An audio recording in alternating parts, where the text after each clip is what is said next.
Bonjour chers frères et sœurs de l'Église de l'I-Jésus, nous sommes aujourd'hui le jeudi 21 avril 2022 et nous allons méditer ensemble Exode chapitre 14.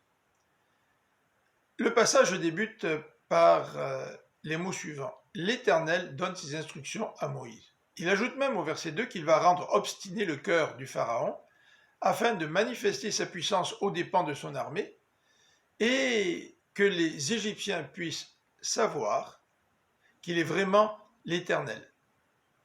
Au verset 5, le Pharaon et ses hauts fonctionnaires, après le départ des Israélites, réalisent qu'ils viennent de perdre leur main-d'œuvre.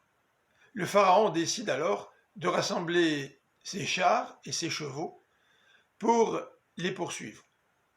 Les versets 10 à 14 nous décrivent la réaction des Israélites lorsqu'ils s'aperçoivent que l'armée du Pharaon est sur le point de les rejoindre.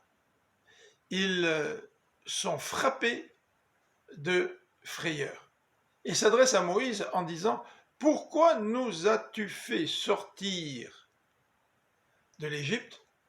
N'est-ce pas pour que nous mourions dans le désert? Il aurait mieux fallu que nous restions esclaves au lieu de mourir. » Et Moïse de leur répondre « Regardez, vous verrez comment l'Éternel va vous délivrer. » Le verset 14 nous dit ceci, « L'Éternel combattra pour vous, et vous, tenez-vous tranquille. » Parole de Moïse au peuple d'Israël. L'ange de l'Éternel, qui marchait en tête du peuple, se plaça entre le peuple et le camp des Égyptiens. La colonne de nuée fit ainsi. D'un côté, elle était obscure et de l'autre, elle éclairait la nuit. En fait, durant la nuit, aucun des deux camps ne s'approcha de l'autre. Moïse, suivant les indications de l'Éternel, tendit la main et la mer se sépara en deux. Les Israélites purent traverser à sec.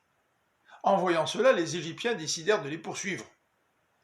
Mais l'Éternel intervint et il rendit difficile la progression des chars qui s'enlisaient.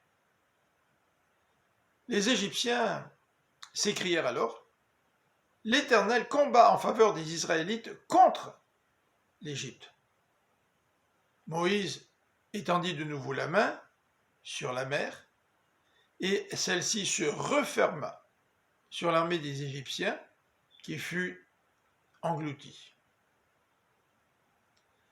Remarquons à la fois la parole de Moïse au verset 14. « L'Éternel combattra pour vous et vous tenez-vous tranquille. » Et la remarque des Égyptiens au verset 25. « L'Éternel combat en faveur des Israélites contre l'Égypte. » Bien souvent, lorsque nous faisons face à des défis, nous sommes un peu comme les Israélites.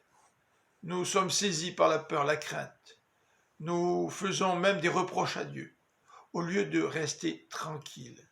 La confiance tranquille en l'Éternel, c'est lui qui va intervenir, c'est lui qui va combattre pour nous, ses enfants. Je vous souhaite une bonne fin de journée, que le Seigneur vous bénisse. À demain.